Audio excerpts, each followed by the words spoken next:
main cepet ya. Oke, siap. Siap. Dung tak dung tak tak tak dung tak tak tak. Lihat tangan saya Pak saya. Ayo konsentrasi ini siang-siang ngantuk. Oke, siap. Dia beduk. Tak tak tak tak dung tak dung tak dung. Oke, tepuk tangan dulu semua. Kita istirahat ya Pak Radit ya. Terima kasih. Selamat.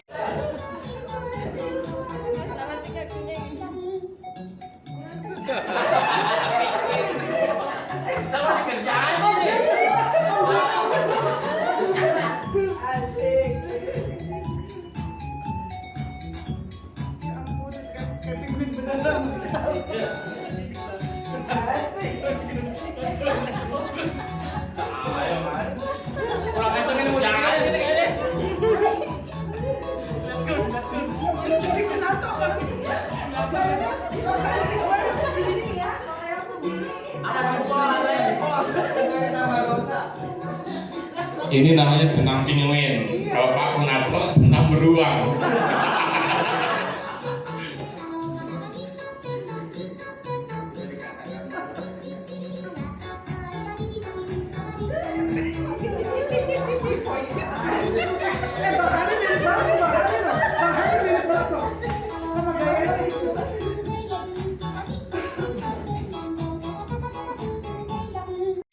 Karena umur, tapi dewasa itu adalah bagaimana akhlak kita jauh lebih baik. Tadi Pak Profesor menyampaikan tentang revolusi mental, ya. Mental itu kalau kita tarik ke agama itu akhlaknya Pak Prof ya. Artinya kalau akhlak kita baik, insya Allah yang lain juga baik. Nah, karakter itu bisa diartikan sebagai watak, tabiat, sifat kejiwaan, budi pekerti, perilaku, kepribadian, dan akhlak. Lalu bagaimana tentang karakter kita sendiri? Ya, ini saya nggak akan lama, ya. Sekarang kita lihat ini. Ini gambar apa nih? Kosong. Ada lagi gambar apa lagi nih? Kotak. Oke. Kosong. Kotak putih. Ini gambar apa nih? Titik. Gambar? Titik. Yang bilang titik hitam telur. Titik. Yang bilang titik hitam coba angkat tangan. Ayo nggak apa-apa, semangat biar nggak ngantuk. Yang bilang titik hitam angkat tangan. 1, 2, ya ada 400 ya. Oke. Teman-teman, seringkali kita melihat gambar ini titik hitam, padahal sesungguhnya yang putihnya banyak, betul tidak? Itulah pribadi kita sesungguhnya. Kita seringkali melihat orang itu dari hal yang kecil, dari titik hitamnya, padahal kebaikannya begitu besar. Kita melihat, putihnya warna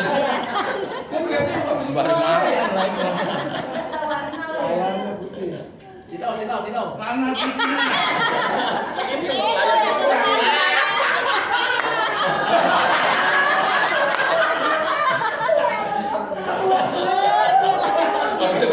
itu keren. Artinya teman-teman sekalian, seringkali kita lihat sesuatu itu yang jeleknya saja di dalam rumah tangga, ya di dalam lingkungan kerja, di dalam organisasi, padahal kebaikannya begitu banyak. Kepada istri, seringkali kita yang suami baru sedikit saja istri kita salah, kita salahin langsung gitu. Kamu sih nggak benar, masak sayur asamnya kok jadi asin gitu. Asam jadi asam. Padahal selama ini berapa tahun kita sudah berumah tangga dengan istri kita. Kebaikan itu begitu banyak, tapi kejelekan yang satu itu sering kita ungkap-ungkap. Begitupun sebaliknya, ya kita sebagai suami seringkali disalin sama istri, gitu ya. Nah, orang tua begitu juga, kita sama orang tua. Seringkali ketika orang tua kita negur kita marah, nggak suka sama orang tua kita. Padahal kebaikan orang tua jauh begitu besar. Kesalahan sedikit langsung sudah kita jadikan sebagai suatu yang negatif di mata kita terhadap orang-orang di sekeliling kita. Itulah karakter yang ada dalam diri kita. Dan ini tentunya harus kita buang teman-teman sekalian. Harus kita buang bahwa apapun yang terjadi di depan kita, ya kita pandang bahwa pasti akan ada hikmah positif di balik itu. Ya, contoh saya pernah waktu saya kerja, cerita aja gitu ya. Saya buru-buru waktu itu sama driver gitu ya. Harusnya driver itu putar balik di depan Kuningan itu, putar balik. Dia lupa si drivernya. Terus kemudian dia lurus. Akhirnya kan jauh, putar balik di tempat satunya lagi. Apa kejadiannya? ternyata pada saat saya putar balik tempat yang kedua, mobil yang diputar balik yang pertama itu tertabrak Transjakarta. Itu hikmahnya, coba kalau saya muter di situ mungkin saya kena. Ya, ini pengalaman spiritual yang saya dapatkan. Kemudian saya pernah juga waktu itu mau ada acara training di Semarang, di Wonosobo. Waktu itu saya ada go show, nggak dapat tiket. Akhirnya saya bilang sama driver, sudah kita jalan saja pakai mobil. Tadinya saya mau naik pesawat yang jam 7 malam, tapi nggak dapat tiket juga. Akhirnya saya naik mobil ke Semarang. Apa kejadian besoknya pas saya pulang dari Semarang, ternyata pesawat yang harusnya jam 9, jam 7 malam itu saya naik dan nggak dapat tiketnya, itu dia mendarat darurat. Artinya segala sesuatu itu kita pikir dulu, jangan apa-apa, wah ini kok Bang Radit begini nih, oh sini begini, oh suami gue begini nih, istri gue, jangan. Ya, kita ambil hikmah positifnya apa nih kira-kira pelajaran yang akan kita dapat. Kalau kita sudah bisa sampai taraf itu, teman-teman sekalian, insya Allah hidup kita tenang. Setuju nggak? Setuju. Iya, jadi jangan apa-apa kita langsung ambil, kok begitu banget sih? Enggak, jangan begitu. Belum tahu, ambil, jangan langsung memutuskan bahwa dia salah, si fulan salah, kayak gitu. Ya, paham ya kira-kira ya? Inilah sebenarnya karakter kita. Nah, sekarang kita coba pengen karakter diri. Teman-teman, ada kertas yang putih ini tadi kan ya? Ya, ada spidol atau ada pulpennya, coba diambil semua. Ini yang jangan yang bergaris ya, yang dibaliknya itu kan polos. Kita coba akan sama-sama menggambar diri kita. Maafkan diri sendiri. Yang kedua, maafkan orang lain. Yang ketiga, maafkan kejadiannya. Seringkali kita bisa memaafkan orang lain, tapi kita nggak bisa memaafkan diri sendiri. Atau kita bisa memaafkan diri sendiri, memaafkan orang lain, tapi kita nggak bisa memaafkan kejadiannya. Ya, maksudnya ketika kita melihat kejadian itu, kita marah lagi, sebel lagi, benci lagi. Akhirnya itu menurunkan semangat kita untuk berbuat baik. Dan tentunya ketika kita kondisi seperti itu setan demen nempel di kita tuh. Ya, baik dalam organisasi di rumah tangga, organisasi sosial, masyarakat, kantor dan lain-lain, itu selalu saja ada seperti itu. Kenapa? Karena memang Allah tuh menciptakan segala sesuatu dalam keadaan seimbang, dalam keadaan berpasangan. Setuju nggak? Ada laki-laki, ada perempuan, ada sakit, ada sehat, ada susah, ada senang, semua dalam keadaan berpasangan. Tinggal persoalannya kita mau memilah yang mana nih? Ya, jangan kita ketika ada sesuatu yang, katakan gini, sesuatu yang baik itu belum tentu baik buat kita, tapi sudah pasti baik buat Allah. Ya, artinya ketika ada kejelekan yang kita dapatkan, ya sudah, kita berpikir positif aja. Insya Allah teman-teman sekalian, apapun yang kita pikirkan positif itu insya Allah akan jadi doa. Itu akan jadi doa, betulan. Ya, saya pengalaman udah alhamdulillah gitu ya, secara spiritual. Saya dulu Pak Prof kepengen banget pergi haji gratis Pak Prof. Jadi waktu masih kecil saya tuh remaja masjid, sering acara wali waktu syafa segala macam, saya jadi MC. Saya selalu berdoa saya kepengen pergi haji gratis, itu yang selalu saya bilang. Sampai akhirnya saya kerja di Bank Niaga, terus kemudian Bank Muamalat buka, saya ditarik sama Bank Muamalat. Kelebihan fasilitasnya di Bank Muamalat tuh setiap tahun memberangkatkan haji gratis 10 orang karyawan. Waktu itu karyawan masih 300, saya pikir wah ini kesempatan nih. Ya, qadarullah pada saat saya masuk ke Bank Muamalat, direksinya ganti, program haji gratis buat karyawan dihapus. Kan saya pikir, di mana sih ke orang mau saya kepengen pergi haji gratis, tapi saya nggak putus asa, saya selalu berdoa.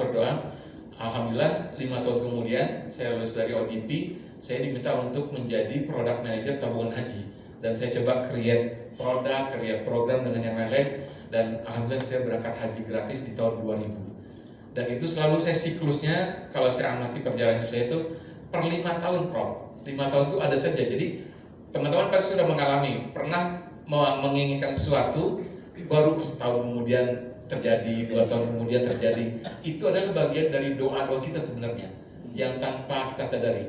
Allah bilang, ud'uni astajib lakum, berdoalah maka akan aku kabulkan. Ya, insya Allah semua tuh nggak ada doa yang sia-sia, pasti dikabulkan. Tinggal persoalannya kita yakin nggak sama doa kita. Kira-kira seperti itu. Paham ya? Oke, ini sekarang gambar apa nih teman-teman? Kuda. Saya lagi gini dari mana? Gambar apa nih? Gajah. Gajah dan? Bukan. Oke, sekarang saya mau tanya sama Pak Kun. Pak Kun, kira-kira gimana caranya masukin gajah ke dalam kulkas? Bisa nggak? Bisa. Gimana caranya? Buka pintunya masukin gajahnya. Muat yakin? Hah? Yakin muat? Masalah muat nggak muat agak belakangan. Itu caranya kan begitu caranya. Tepuk tangan buat Pak Gun dong. Ya, betul ya cara masukin gajah. Yang lain paham kan? Ya, buka pintunya, masukin gajahnya. Pinter Pak Gun kalau yang kayak gini. Kan udah minum. Oke, kalau ini sekarang gambar apa nih? Sekarang pertanyaannya, gimana cara masukin jerapah? Neneng tahu Neng? Enggak. Gua bilang tuh, cara masukin jerapah. Pintunya masukin jerapahnya. Hah? Buka pintunya lagi aja, Pak. Buka pintunya, Udah terbuka pintunya. buka pintunya, masukin jerapahnya. Jerapahnya.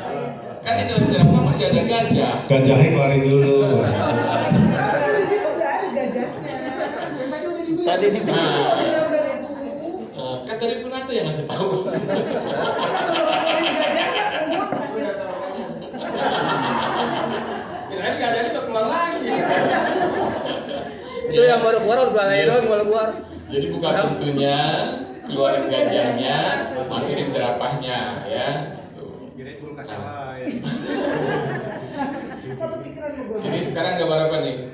Harimau. Cing. Harimau. Harimau ini raja hutan ceritanya. Suatu hari dia mengumpulkan semua anak buahnya untuk meeting raker binatang di hutan, dan semua harus ikut raker kayak gitu.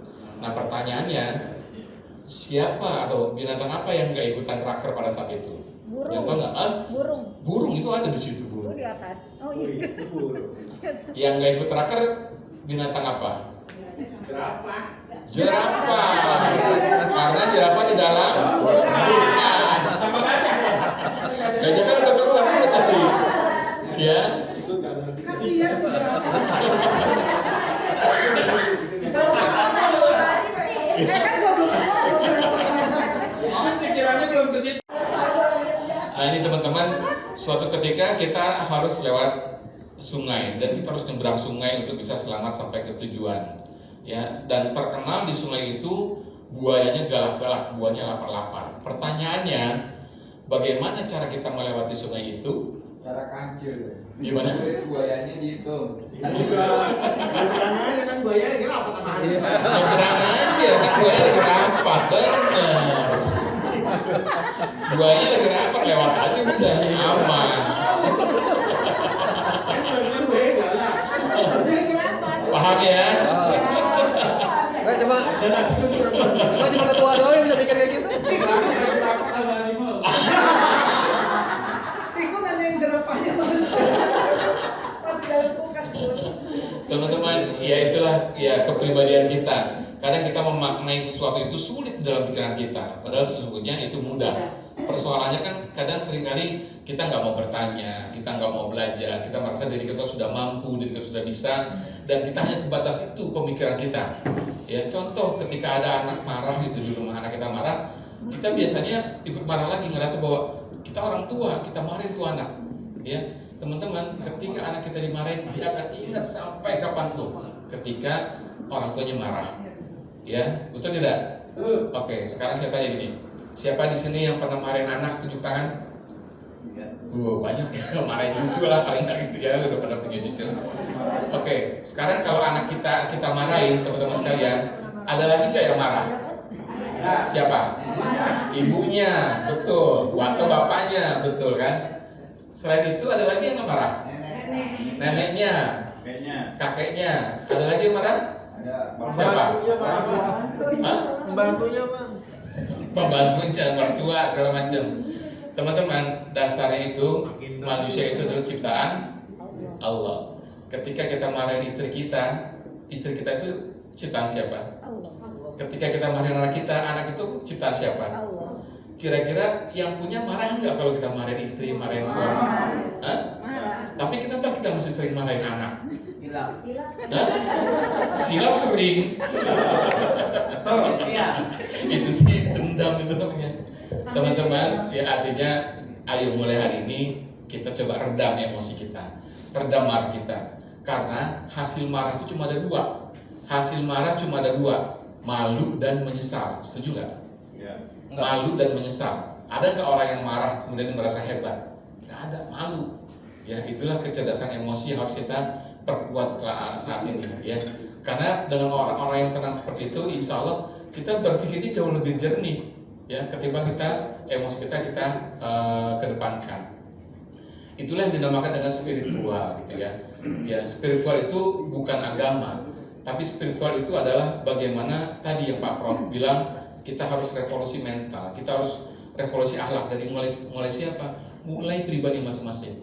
Kita perbaiki akhlak. Nabi Muhammad itu dilahirkan ke dunia bukan untuk mengajarkan agama, setuju nggak? Innamal buistu liutamima makarimal akhlak, bahwa aku diutus ke dunia untuk menyempurnakan akhlak. Ya, Nabi Muhammad itu sampai sekarang namanya tetap harum karena akhlaknya yang luar biasa. Karena akhlaknya yang luar biasa, bukan karena dia nabi, tapi karena akhlaknya yang luar biasa. Seperti itu. Artinya teman-teman sekalian, ayo mulai sekarang kita coba perbaiki diri kita, bersihkan hati kita, hindari marah, kurangi marah seperti itu.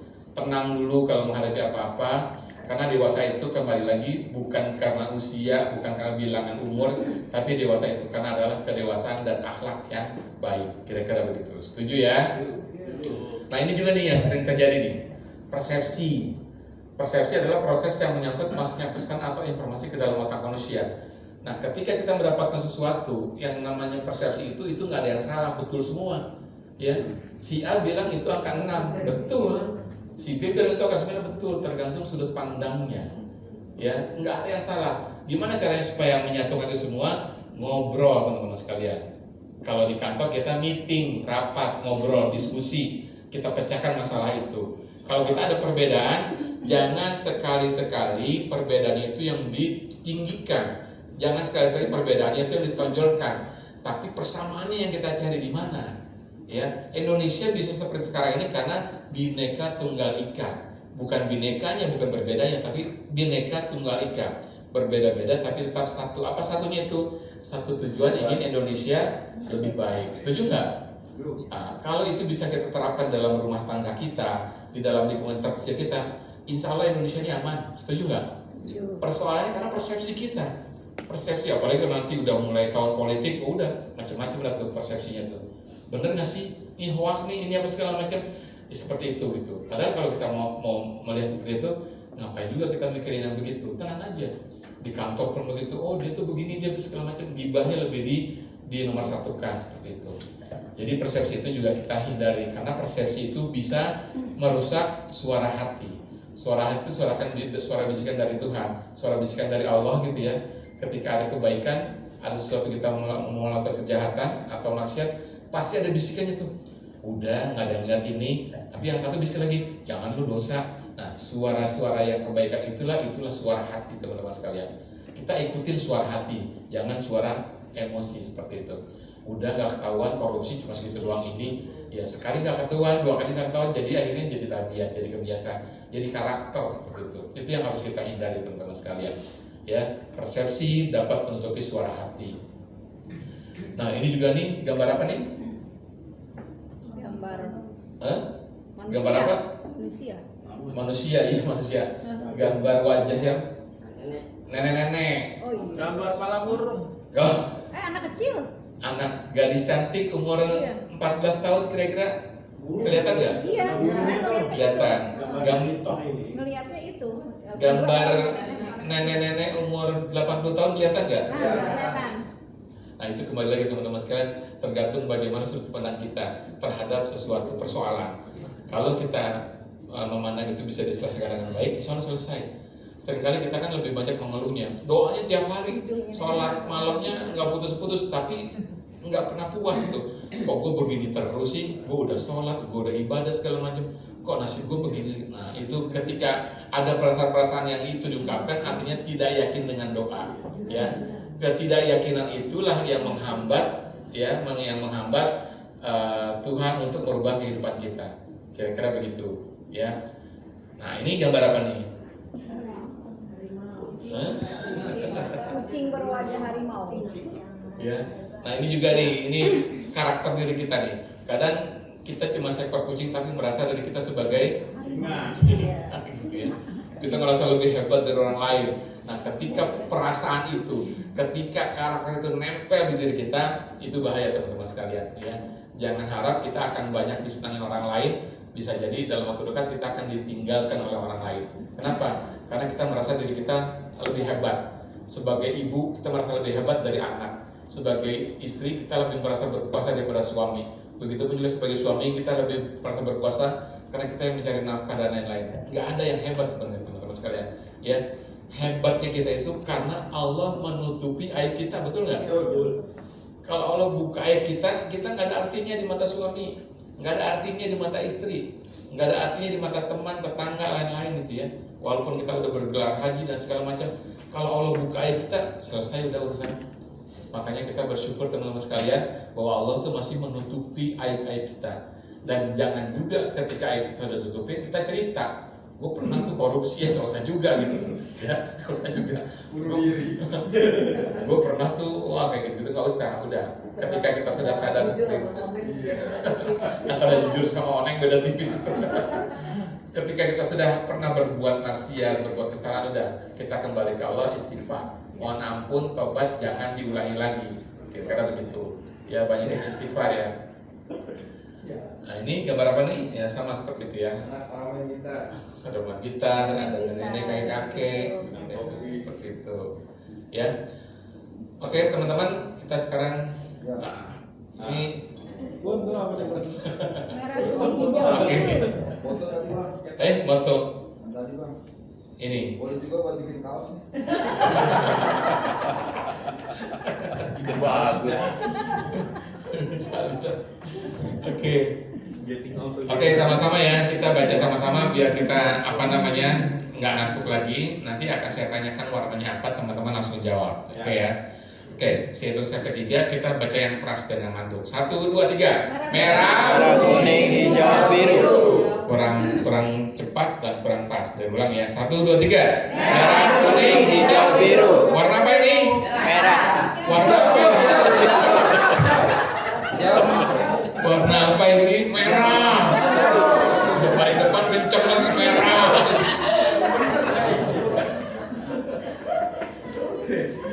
Ulang ya, tes lagi ya. Ini tes mata, konsentrasi, kita fokus. Tadi Mbak Kety cerita kalau organisasi kita harus fokus. Ini cerita tentang fokus, kira-kira gitu. 1, 2, 3. Merah, kuning, hijau, biru. Warna apa ini?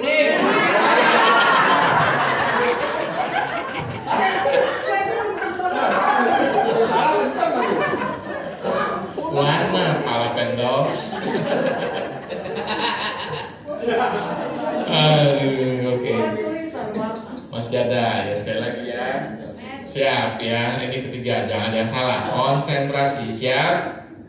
1, 2, 3. Merah, Kuning, hijau, biru. warna apa ini?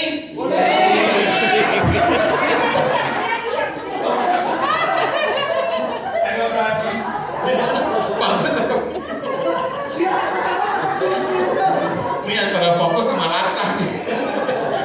dalam hati tapi salah. Dalam hati tapi salah. Dalam hati aja salah. Oke, terakhir warna apa ini? Oke, tepuk tangan buat kita semua. Ya ini teman-teman sekalian, ya ada hadis man arafa nafsahu faqad arafa rabbahu. Kenalilah dirimu, maka kau akan mengenal siapa Tuhanmu. Siapapun yang sudah mengenal Tuhan, insya Allah tidak ada lagi rasa takut, bimbang, ragu. Dia mau berbuat maksiat, dia mau berbuat jahat, nggak akan ada. Kenapa? Karena Tuhan sudah ada dalam dirinya. Ketika Tuhan sudah berada dalam dirinya, insya Allah dia akan merasakan bahwa dia ada Tuhan yang selalu menjaga, ada Tuhan yang selalu melihat. Agama apapun kita, tidak ada agama dunia ini yang mengajarkan kepada keburukan. Setuju nggak? Semua agama itu dijaga sebagai pegangan, sebagai pedoman untuk berbuat baik, seperti itu. Artinya setiap agama pasti punya Tuhan. Ketika Tuhan itu sudah ada di dalam diri kita, insya Allah yakinlah bahwa kita akan dilindungi. Ya, ketika kita sakit, bisa jadi sakitnya itu untuk melindungi kita dari kejahatan-kejahatan yang lain.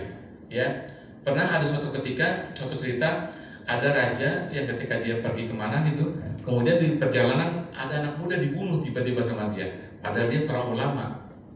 dibunuh sama dia. Kenapa gitu? Karena dia berpikir, dia sudah merasa yakin bahwa kalau anak ini nggak dibunuh, nanti dia akan jadi pembunuh dan segala macam seperti itu. Artinya kembali lagi kepada keyakinannya dia bahwa memang sesuatu itu, teman-teman sekalian, sesuatu itu tanyakan kepada hati nurani, ya, tanyakan kepada hati nurani. Yang paling enak itu kalau kita mau menanyakan kepada hati nurani itu, memang kalau sepertiga malam pada saat tahajud, itu nikmatnya luar biasa. Apalagi teman-teman sampai bisa menangis di situ ngobrol sama Allah, yakin Allah itu pasti mendengar. Dia tidak pernah tidur, Allah itu selalu ada dimanapun. Teman-teman pernah punya kesulitan pasti, tapi kan sampai hari ini kita masih hidup, betul nggak? Pernah punya utang banyak, punya persoalan buat bayar anak sekolah susah, buat makan aja nggak ada segala macam gitu ya, misalkan gitu ya, kerjaan susah, tapi sampai hari ini kita masih hidup, ya. Sampai hari ini kita masih hidup, artinya apa? Bahwa Allah itu nggak pernah tidur, Allah itu selalu ya memberikan Ar-Rahman Ar-Rahim kepada kita. Yakinlah teman-teman sekalian, orang yang telah bisa mengenal siapa Tuhannya, dia akan selalu merasakan hadirnya kebahagiaan dalam diri. Bahagia itu teman-teman sekalian, itu tidak bisa dipegang. Ada nggak bahagia itu bisa dipegang? Bahagia itu bisa ditaruh deposito di bank, ada nggak?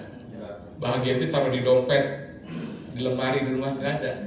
Padahal bahagia itu semua adalah tujuan hidup manusia. Kita semua ingin hidup kita bahagia, tapi persoalannya bahagia itu nggak bisa dipegang. Saya bisa, Pak. Ya? Saya bisa. Apa tuh? Tapi bahagia saya Happy, betul. Makanya bersyukur orang yang sampai happy ya. Bisa dipegang gitu ya. Nah, kenapa? Karena kebahagiaan itu gaib, dan Allah Subhanahu wa taala, Tuhan yang Maha Kuasa itu dia adalah yang maha gaib. Artinya teman-teman sekalian, kita harus meyakini kepada hal-hal yang gaib, terutama kepada Tuhan. Jangan kita sudah yakin sama Tuhan, kita tidak menjalankan perintah Tuhan. Padahal teman-teman sekalian, kita sering minta yang banyak sama Tuhan, tapi kita untuk melakukan hal yang kecil yang Tuhan inginkan, kita nggak mau gitu. Kita suka menghindar. Ibu-ibu ya suka sering nonton sinetron, suka lupa gitu ibadahnya segala macam kayak gitu kan. Tanggung seperti itu. Nah, Tuhan gak suka tuh kayak begitu tuh ya, kecuali kalau memang kita sedang sama-sama menjalankan ibadah. Ini seperti ini nih, training ini bagian dari ibadah juga, sama seperti sholat. Artinya selesai ini kita bisa sholat gitu ya, tapi karena ditanggung seperti itu ya. Terus kemudian kalau kita sudah bahagia seperti itu, sehingga kita siap untuk memiliki visi hidup ya, visi hidup yang kuat dan menjadi pribadi pemimpin yang pantang menyerah ya. Karena dalam setiap langkahnya selalu selaras antara hati, kolbu, pikiran, akal, dan perbuatan akhlak ya, sehingga kita bisa mendawamkan atau menjadikan prinsip hidup kita do action no acting. Nah itulah teman-teman sekalian, itu ada do action talk only, do action no acting. Seringkali teman-teman kita ingin berbuat sesuatu itu lebih banyak actingnya ketimbang kita actionnya. Wah enak nih seperti ini kalau begini, tapi kita nggak pernah jalanin ya. Teman-teman sekarang saya tanya, siapa di sini yang pengen ke tanah suci yang umat Islam? Nah oke, banyak kan. Kira-kira udah pernah melakukan apa untuk bisa ke tanah suci? Nabung. Nah betul. Baru berdoa. Berdoa gitu. Ambil brosur tabungan. Bener, ini semua saya alami teman-teman sekalian. Ya, saya waktu kerja di Bank Muamalat sebagai product manager rombongan haji, itu saya pergi haji gratis gitu ya. Dan teman-teman nanya gitu, saya juga pernah belajar di gedung haji, gimana supaya bisa pergi haji? Nabung walaupun 1.000, kata ustaz saya. Nah teman saya tuh baru buka tabungan waktu itu, kebetulan waktu itu di Bank Muamalat ada pergi haji gratis lagi buat karyawan, baru mengambil formulir, besoknya undian tabungan keluar namanya. Sampai situ. Terus bagian operasional ketika datang saya, Bang, saya mau dong untuk jadi operasional di haji gitu. Kenapa Bang? Saya punya niat mau pergi haji. Yaudah, lo megang haji, insya Allah nanti bakal pergi haji. Tahun itu dia pergi haji. Dan alhamdulillah saya pun begitu teman-teman sekalian. Ini bukan dia, tapi kita harus binikmah gitu ya. Saya pergi haji tahun 2000 gratis. Saya berdoa di tanah suci pada saat mau pulang. Saya minta, ya Allah panggil ayah saya untuk ke tanah suci. Karena ayah saya waktu itu belum haji. Tahun 2001 ayah saya berangkat.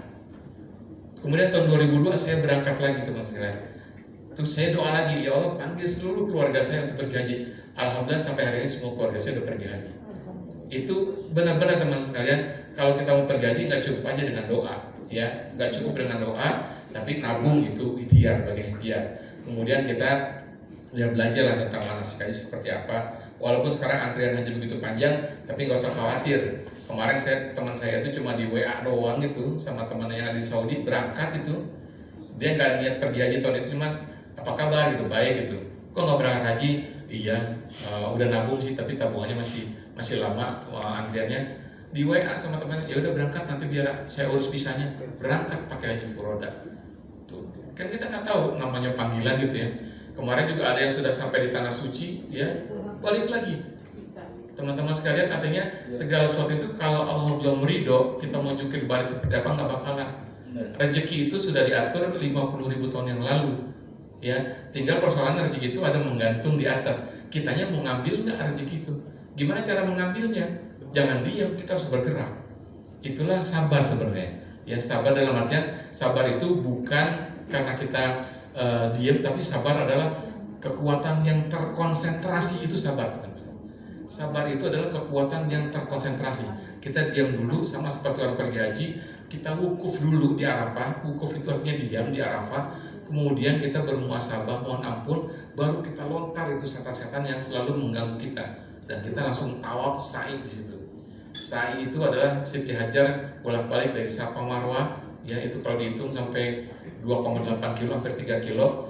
Tetapi ternyata air itu Zam-Zam keluar dari ujung kakinya Nabi Ismail. Kita nggak tahu, ya. Wa yarzuqhu min haitsu la yahtasib, bahwa rezeki itu akan datang dari tempat yang tidak diduga-duga. Insya Allah kita semua bisa mendapatkan rezeki yang baik. Insya Allah kita diberikan kesehatan. Yang pasti itu, ya, usia kita juga udah cukup lumayan gitu ya, umur kita udah banyak. Jangan sekali-sekali ya meninggalkan Allah. Jangan sekali-sekali meninggalkan Tuhan. Ketika Tuhan memberikan ujian, itu bukan ujian teman-teman sekalian. Itu adalah cara kita untuk merenung, kemudian kita akan melompat jauh lebih baik lagi ke depannya. Kira-kira itu, terima kasih dari saya. Assalamualaikum warahmatullahi wabarakatuh. Luar biasa. Jadi gambar harimau, gambar jerapah, gambar gajah itu tetap harus diingat.